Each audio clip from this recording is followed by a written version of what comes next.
93.5. Bonjour. Bonjour, non, moi c'est Fernand Joumas, je suis l'administrateur du cabinet Intellect, l'administrateur général du cabinet Intellect. C'est le cabinet qui met en service cette toute nouvelle application, donc GeoCourse.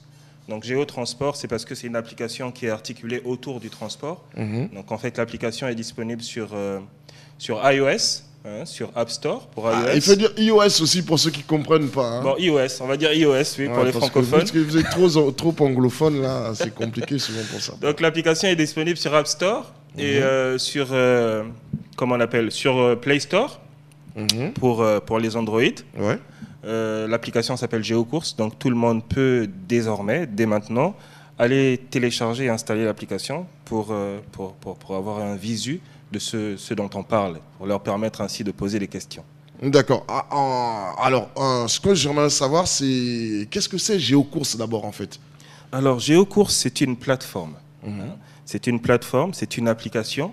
C'est une plateforme qui vise à fournir un environnement pour permettre à des fournisseurs de services et à des clients de se rencontrer et de faire des transactions. Donc, principalement, dans un premier temps, on a voulu s'axer sur le secteur du transport. Donc, dès maintenant, tout fournisseur de services de transport pourrait, via cette plateforme, fournir ses services à des clients. Donc, c'est une plateforme qui regroupe des centaines et des centaines d'utilisateurs et on espère, dans les années à venir, des milliers d'utilisateurs. Et cela permettra ainsi à tout fournisseur de services, justement, de trouver un environnement où il pourrait avoir des clients facilement en quelques clics, quoi. Quelques clics. En quelques clics. Ça, c'est l'informatique, ça. Ouais. Là, c'est des nouvelles technologies. En quelques clics. Alors, Fernand, aujourd'hui, dans notre studio, vous expliquez en fait c'est quoi GeoCourse. Bon, il y a des termes que vous utilisez, clic et tout le reste. iOS, alors, GeoCourse facilite la vie. On va dire ça comme ça. Je vais essayer d'utiliser un langage un peu moins technique pour permettre à tout le monde de comprendre. Ouais, parce qu'il ne faut pas être trop technique. Hein. Souvent, c'est souvent compliqué pour GeoCourse facilite la vie. Donc, la vie au quotidien. Vous savez, quand vous avez besoin d'un transport, on va prendre le secteur du transport par exemple. Quand vous avez besoin d'un transport, vous êtes chez vous, il peut pleuvoir, il peut avoir du soleil. Vous êtes confronté à tous ces soucis d'intempéries là. Mais vous êtes quand même obligé de sortir, aller chercher un taxi et vous n'allez pas souvent le trouver, ce taxi. Si vous avez des contraintes d'heure, vous avez un rendez-vous, vous êtes confronté à plein de soucis que GeoCourse auquel GeoCourse va justement fournir une solution. Donc de chez vous, de votre téléphone, en cliquant sur l'application, en précisant votre destination et bien sûr le lieu où vous êtes, un conducteur qui est enregistré sur la plateforme recevra votre requête et viendra vous prendre directement à votre porte. Ah, d'accord. Il viendra vous prendre directement à votre porte et bien sûr sur l'application, bien avant qu'il vienne vous chercher et que vous ayez accepté justement cette transaction, vous aurez déjà le prix de cette course-là. Donc vous voyez que vous n'aurez plus à négocier encore le prix. Ouais, je veux aller là-bas, je propose 1000 francs, je propose 2000, je propose 3000. On a supprimé cette barrière-là en permettant justement aux gens de faire leurs transactions sans souci. Donc vous êtes chez vous, le transporteur vient vous prendre à votre porte, il vous dépose où vous devez aller. L'application se charge de faire le paiement pour vous. Ah, d'accord. Donc, vous n'avez pas besoin de discuter quoi que ce soit. Il faut savoir qu'au préalable, l'application prend en charge le paiement mobile. Hein. D'accord. Donc, on recharge d'abord... Vous devez recharger d'abord votre compte. On va dire que vous avez un compte transport. Vous devez d'abord recharger votre compte, bien sûr, avant de commander une course via l'application. Le transporteur qui viendra vous chercher ne vous demandera pas est-ce que vous avez rechargé votre compte, est-ce que. Tout ce qu'il sait, c'est qu'il doit vous déposer où l'application lui a dit, lui a commandé de vous déposer. Et à la fin de son service, il va juste notifier à l'application j'ai fini mon service et automatiquement les deux comptes seront débités et crédités. Ah, mais ça c'est intéressant ça. Alors ce matin comme ça là, je vais parler de problèmes de sécurité. parce que c'est vrai, c'est très mignon hein, ce que vous faites. Ça je vais pas le mentir, c'est très mignon. Mais après, derrière tout ça, comment vous vous arrangez hein? Parce qu'aujourd'hui, il y a des personnalités qui ont des véhicules qui n'ont pas de papier, exemple. Comment vous faites pour enregistrer? Parce que jusqu'au jour d'aujourd'hui, moi, je vois... j'ai jamais vu ça au Gabon où là, quelqu'un, il enfreint la loi, il passe avec sa voiture. Je ne sais même pas si la police a une base de données. Comment vous préparez pour gérer ce genre de cas en fait? Alors vous faites vraiment bien de le notifier. Nous avons développé cette solution avec un principe majeur, c'est la sécurité. Parce que justement, les problématiques justement qu'on essayait de résoudre par rapport avec cette solution sont principalement axées autour de la sécurité. Parce qu'au Gabon, on se retrouve souvent avec des braqueurs qui sont devenus des taxis, avec des enlèvements par-ci et par-là. Alors, ce que nous faisons, bien avant qu'un conducteur soit enregistré sur la plateforme et qu'il puisse justement utiliser ce service pour fournir son service à lui, il y a des étapes. Nous avons une préinscription en ligne où chaque conducteur est soumis, où il va justement se préinscrire. Donc il y a des documents à fournir, notamment tous les documents qui sont relatifs au transport. Ouais. Il y a des documents qui sont relatifs par rapport à son identité. Donc une fois qu'il a fait cette préinscription en ligne, notre équipe la reçoit, analyse, voici tout concorde. Une fois que tout concorde, il y a ensuite une étape physique, donc une vérification physique qui se fait pour voir que tout est en règle. Ouais. Au-delà de ça, donc là on a déjà une vérification des documents et que la personne est bien en règle pour faire ce qu'il fait. Au-delà de ça, nous avons une équipe qui en permanence a un visu sur le déplacement de tous les véhicules. D'accord. C'est-à-dire que nous avons un écran GPS avec la carte de Libreville et tous les véhicules qui sont pointés sur cette carte-là. Et à chaque fois qu'il y a un service en cours, donc une course, un trajet, cette course est suivie. Donc nous savons en permanence ce qui se passe, même au niveau des transactions, nous savons ce qui se passe et tout est listé. Donc supposons que quelque chose a pu nous échapper, on ne sait jamais si on arrive par exemple à 1000 courses par jour. Ouais. Il n'est pas souvent évident d'avoir ça en visu, 1000 courses par jour. Un homme ne peut pas. Alors, tout est enregistré de telle sorte à ce que on peut toujours revenir en arrière pour voir l'activité journalière et puis détecter s'il y a eu un souci ou pas. Donc, vraiment, le niveau sécurité est totalement bouclé. D'accord. Alors, Fernand, moi, je ne pouvais pas imaginer que derrière un clic sur une application, il y avait tout ce travail.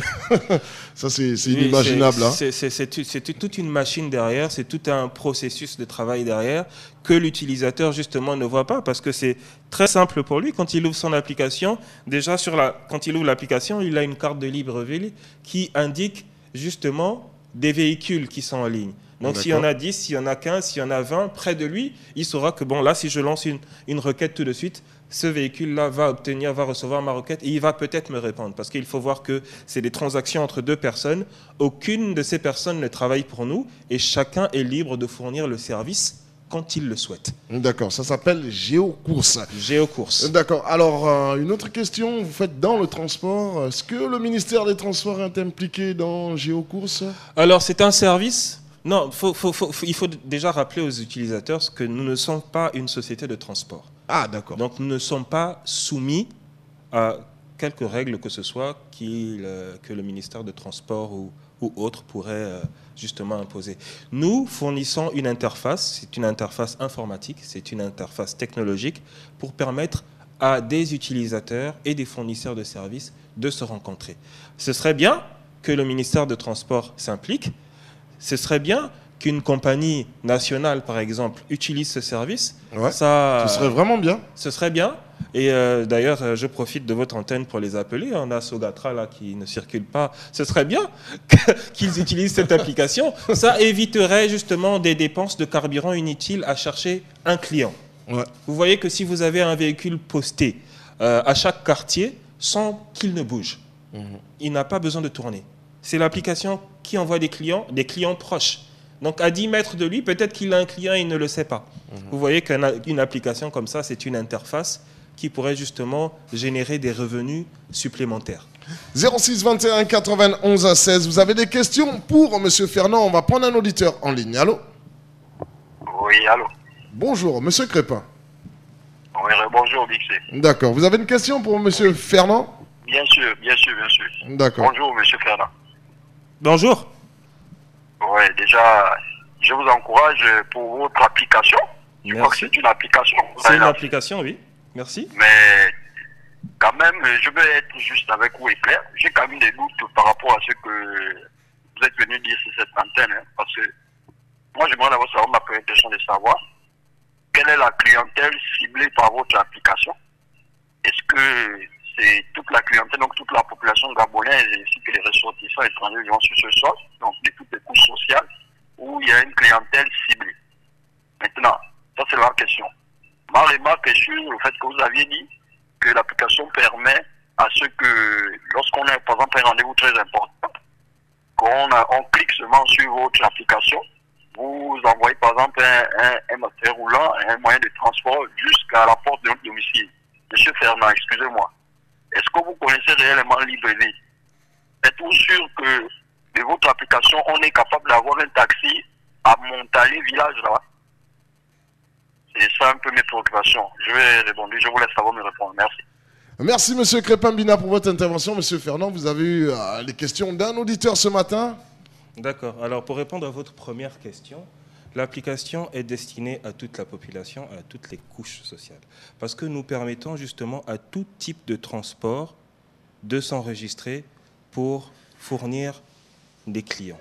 Donc, tout type de transport, j'entends par là les taxis rouges, hein, les taxis librevillois, des voitures particuliers et aussi les sociétés de transport. Et donc voilà, donc nous regroupons vraiment tout type de transport pour pouvoir fournir tout type de clientèle. Donc vous allez voir que si vous avez les moyens, si vous êtes vraiment, vous n'avez pas assez de moyens pour prendre une course, je vais dire, nous avons placé les courses sous forme de catégories. Pour vous expliquer un peu plus simplement, nous avons placé les courses sous forme de catégories. Nous avons une catégorie classique dans laquelle rentrent tous les taxis rouges, donc les taxis de Libreville. Nous avons une catégorie après éco, puis VIP pour une certaine classe de clients. Donc à partir de là, quand vous ouvrez votre application, vous allez voir tous ces véhicules-là. Si vous n'en voyez pas à côté de vous, c'est qu'il n'y en a pas enregistré qui est près de vous à l'heure actuelle. Et si vous envoyez une demande, vous n'allez peut-être pas en recevoir de retour. Donc voilà un peu. Pour répondre à votre deuxième question, moi, personnellement, je ne connais pas tout le Gabon. Mais je peux vous assurer que les satellites en haut de notre tête connaissent tout le Gabon. Et nous ne nous basons pas sur un système d'adressage, mais nous nous basons sur un système de géolocalisation, c'est-à-dire de points, de coordonnées GPS. Quand vous êtes à un endroit et que vous activez votre téléphone, sachez qu'il y a un satellite qui sait exactement où vous êtes par rapport à des points, par rapport à des coordonnées GPS. Et c'est sur cette base-là que l'application vous trouve.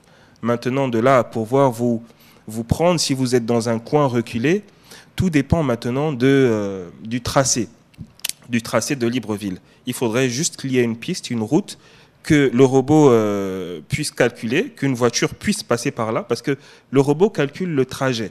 Donc il voit, par rapport à votre point GPS, il voit où vous êtes et il voit s'il y a une route qui peut arriver à cet endroit-là. S'il n'y a pas de route, c'est impossible. Donc tant qu'il y a une route, une piste, même si elle n'est pas goudronnée, tout dépend du conducteur après. D'accord, merci Fernand. Comme ça, 06 21 91 16, il nous reste exactement 3 minutes à passer avec Monsieur Joumas. Alors, moi par contre, j'avais une interrogation. Bon, peut-être pas, c'est pas une interrogation en tant que telle. On va d'abord prendre un auditeur. Allô? Oui, je reviens. D'accord, Monsieur Crépin. Merci déjà pour le fait qu'ils se démêlent à nous répondre. Moi, je pense que c'est une bonne initiative ce qu'ils ont fait, mais concernant les réalités gabonaises, ça ne répond pas encore à ce que nous vivons aujourd'hui. Hein. Parce qu'il a si bien dit que le robot calcule la distance et de savoir s'il y a une route. Mais le robot ne peut pas savoir si la route elle est praticable ou pas. C'est pour cela que je vous pose la question de savoir est-ce que vous pensez réellement que le véhicule peut venir me chercher jusqu'à mon domicile, si vous-même l'avez si bien dit, si c'est un coin reculé. Et par rapport à la fiabilité, la sécurité, notamment au niveau des transports. Alors, vous avez parlé que vous avez certains taxis rouges, taxis de Libreville, comment on l'a appelé. Alors, qui sont enregistrés ou pré-enregistrés sur vous. Alors, vous connaissez au moins le phénomène que les taxis à Libreville, où c'est un seul qui appartient au véhicule, qui est enregistré chez vous, mais qui peut passer le véhicule à certains de ses frères et sœurs. Ils appellent cela américain. Alors, êtes-vous sûr que celui qui recevra donc le message de votre application, c'est le même chauffeur qui viendra chercher votre client? Il peut envoyer son frère et lui dire, bon, écoute, tu vas chercher tel à tel endroit, et vous voyez que c'est pas le même service parce que la crédibilité de la personne, déjà, c'est pas la même personne qui sera au volant. C'est un peu là mon inquiétude par rapport à ça. Et par rapport aussi à la sécurité du site, au mode de paiement, est-ce que vous êtes sûr que le mode c'est sécurisé, qu'il ne peut pas avoir comme un vol de données de la part que vos clients puissent suivre par rapport à cela? Répondez-moi. Déjà, je vous encourage encore. Merci et bonne journée. Merci, monsieur Crépin. Monsieur Fernand, l'antenne est à vous. Alors, merci bien pour votre question. Vous savez, il y a des règles de bonne pratique. L'application, justement, s'articule justement s'est arrangée pour être à un certain niveau de sécurité, mais il y a aussi un niveau de sécurité que vous devez vous donner à vous-même. C'est-à-dire, quand vous demandez une course via l'application et que l'application vous met en relation avec un fournisseur de services, vous aurez tout de suite accès à un certain nombre d'informations concernant ce fournisseur de services, notamment la photo, donc sa photo de profil. Les comptes ne sont pas interchangeables. C'est vraiment impossible.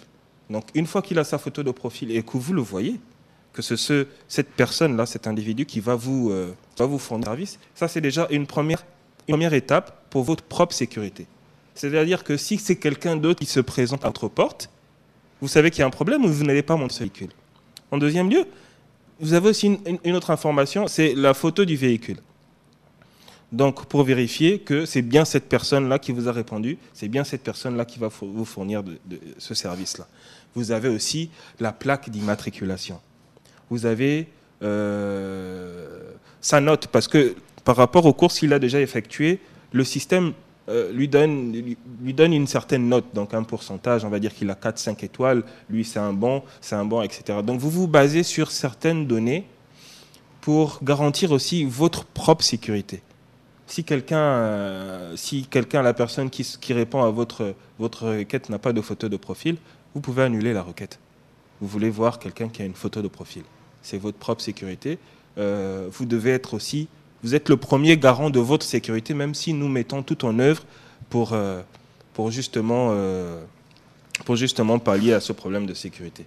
Concernant votre deuxième question, si je me rappelle bien, c'était par rapport au taxi plusieurs chauffeurs dans un taxi. Oui, les Américains. Mais je pense que la première a déjà répondu à cette question-là. Exactement. Donc, parce que là, je pense qu'on va bientôt finir, avant de clôturer, j'aimerais bien aussi parler des autres services à la demande que GeoCourse fournira dans un futur proche, parce qu'on attaque plusieurs secteurs étape par étape. Là, nous sommes sur le secteur transport. Ensuite, nous avons aussi ce plan de service à la demande à la maison. Donc, c'est-à-dire que si vous avez besoin, par exemple, d'une femme de ménage ou d'une consultation médicale ou toute autre chose, tout autre service qui pourrait être... Ah, vous pensez arriver là-bas très rapidement comme ça? Mais il faut voir dans le futur. D'accord. Il faut prévoir. Et nous avons déjà prévu ça, sans pour autant que l'utilisateur n'ait à réinstaller une nouvelle application ou faire ceci. Comme je vous disais un peu plus tôt, c'est une plateforme totalement modulable, destinée à mettre en relation des fournisseurs de services aux clients potentiels. Et le secteur n'est pas limité au secteur du transport. Alors là, pas du tout. Donc nous comptons, bien sûr, développer pour attaquer d'autres secteurs et pour, on va dire, diminuer cette fracture-là qu'il y a entre des fournisseurs qui sont souvent un peu lésés, qui n'ont pas de clients, qui ne travaillent pas, mais qui ont un potentiel, qui ont la possibilité de fournir un certain service, mais qui ne savent pas comment. Donc ça, c'est une interface qui, à long terme, je l'espère, va pallier à ce problème-là. D'accord. Alors, si je comprends bien, dans tout ce que vous avez dit, Géocourse, c'est comme un espèce de covoiturage, en fait. C'est du covoiturage, mais pas que du covoiturage. Parce que quelqu'un, si moi je suis personnel, j'ai ma voiture, j'ai mon véhicule, et dans mes temps libres, ça ne me dérange pas, j'aime bien conduire, j'aimerais bien pouvoir transporter quelqu'un et gagner de l'argent en retour. Je pourrais justement m'inscrire sur la plateforme et fournir du service. Fournir ce service-là, bien sûr, si j'ai tous les papiers. Je veux revenir rapidement, je crois que j'ai oublié de répondre à une question concernant le paiement. Si c'est sécurisé. Le paiement est totalement sécurisé du fait que le paiement est mobile et on fonctionne sur une base de prépayé. Donc, vous rechargez votre compte au préalable et ensuite, l'application se charge des transactions. Donc, une fois que vous avez été servi et que vous êtes content du service, l'application, justement, va débiter votre compte transport que vous aurez crédité au préalable pour créditer celui du fournisseur de services. Nous avons inclus aussi, excuse-moi de prendre le monopole sur ton antenne, hein, nous avons inclus aussi l'aspect santé. L'aspect santé, c'est-à-dire que nous aimerons être une plateforme communautaire, c'est-à-dire que participer au bien-être de la population. Dans quel sens? Nous permettons aux commissariats, aux hôpitaux, de s'enregistrer sur la plateforme et d'avoir une sorte de base, une sorte de centrale. Dans un commissariat, par exemple, je vais vous prendre Akanda. Akanda aurait une base, juste à partir d'un smartphone, pourrait recevoir des requêtes d'un utilisateur en détresse. C'est-à-dire qu'on le braque à la maison, il a un souci quelconque qui nécessite l'appui du commissariat, par exemple. Ce commissariat-là recevrait une requête et pourrait éventuellement intervenir parce qu'il saura exactement où cette personne en difficulté se trouve. La même chose pour les hôpitaux, la même chose pour... et c'est un service gratuit. Donc j'exhorte les autorités locales à nous contacter via la page Facebook. Vous savez au moins que c'est vous qui devez aller vers les autorités. C'est un service que je mets à disposition des autorités. C'est un service que les autorités n'auront pas acheté. Donc je n'ai pas forcément besoin d'aller vers eux. Ce sont eux qui ont besoin de moi à l'heure actuelle. D'accord. Donc j'exhorte vraiment tout utilisateur ou tout futur utilisateur et toutes les personnes qui souhaiteraient en savoir plus, de nous contacter via la page Facebook. Avant de vous contacter via la page Facebook, on a une question encore pour vous, un message, voilà. Alors bonjour, ma question est celle-là. À propos de vos chauffeurs, surtout les taxis rouges, beaucoup parmi eux ne savent même pas lire. Comment ils vont faire les paiements, les permis et d'autres. Bon, je comprends pas bien le message. Ok, mais je comprends le fond. Le fond, c'est qu'il y en a beaucoup qui ne sont pas très éduqués et comment ils vont utiliser la technologie. D'accord. Alors, c'est déjà une première barrière. C'est une première barrière qui va déjà donner une sorte de segment dans cette tranche-là de taximan. Le taxi qui voudra utiliser ce service devra être un taxi forcément un peu éduqué et qui connaît quand même la technologie. Donc, quand je dis qu'il y a un certain background check, c'est pour ça justement qu'on ne veut pas tous les recevoir. Mais quand vous dites background check, c'est compliqué pour certains, là, monsieur Fernand. Ok, d'accord. Il y a une vérification en arrière-plan qui se passe. Voilà, c'est mieux. Il y a une vérification en arrière-plan qui se passe. On aurait pu dire que, bon, venez tous vous préinscrire dans notre agence, mais non. On a préféré faire une première barrière, mettre une première barrière de préinscription. De cette façon, on peut justement faire la distinction entre ceux qui connaissent écrire au moins ou ceux qui connaissent utiliser l'outil, ceux qui savent utiliser l'outil informatique. Il faut bien que tu puisses savoir écrire ton nom, que tu puisses savoir comment télécharger tes documents en ligne, que tu puisses savoir faire tout ça avant de pouvoir utiliser l'application. Si tu ne sais pas faire ça, c'est que tu n'as pas les connaissances ou les capacités requises pour pouvoir utiliser cette plateforme. Donc même s'il y a 5000 taxis à Libreville, je pense qu'on n'aura pas tous ces taxis qui viendront sur la plateforme parce que justement, il y en a beaucoup qui sont limités, sont limités par ces critères-là. D'accord, alors je vais rappeler à l'auditeur que ce ne sont pas vos chauffeurs. Non, ce ne sont pas nos chauffeurs, on n'est pas une société de transport. On met en relation. D'accord. On vérifie que chacun d'eux est en règle, qu'il maîtrise l'outil qu'il va utiliser. Ouais. Et d'ailleurs, même avant qu'il ne puisse utiliser cet outil, il y a une sorte de petite formation qu'on lui donne. Donc, comment utiliser, comment accepter les courses, comment demander un paiement, parce que à la fin, c'est vrai qu'il va voir, quand il aura fini sa course, c'est vrai qu'il va voir sur son application que qu'il a été crédité de la course, du service qu'il vient de fournir, mais il ne pourra pas prendre cet argent-là aussitôt parce qu'on laisse un petit temps, quelques heures de plainte. Ouais. Supposons que le client n'a pas été satisfait de sa course, il peut repartir sur son application et notifier que voilà, le chauffeur il s'est mal comporté, le chauffeur a fait ceci, cela, nous allons mener une petite enquête et le client pourra être remboursé évidemment. Ah d'accord. Et dans ce cas, le chauffeur il n'a rien parce qu'il a fourni un mauvais service. Alors là... c'est comme ça. D'accord. Alors Fernand, comment contacter Géocourse? Alors comment contacter Géocourse? Nous avons notre page Facebook. Vous tapez Géotransport. Géotransport. Vous tapez Géotransport, vous allez tomber sur notre page Facebook. Ouais. Nous avons le site web. Vous avez un site web? Site web, oui. D'accord. C'est d'ailleurs sur ce site web-là que tout fournisseur de services peut se préenregistrer. Il faut se préenregistrer avant de pouvoir utiliser l'application. D'accord. Le site web, nous avons www.geotransport.ga.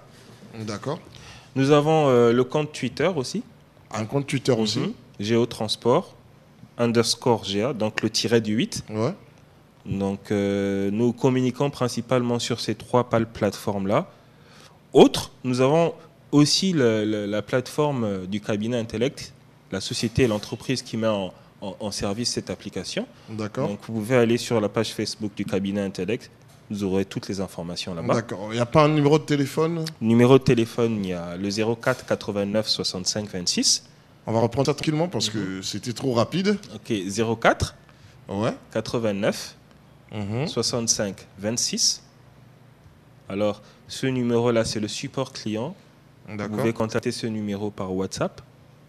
Donc, si vous avez un problème, une question quelconque, ou peut-être que vous n'avez pas une bonne connexion et vous n'arrivez pas à charger votre document sur Internet pour se préenregistrer, nous pouvons recevoir ces documents par WhatsApp aussi, sur ce numéro.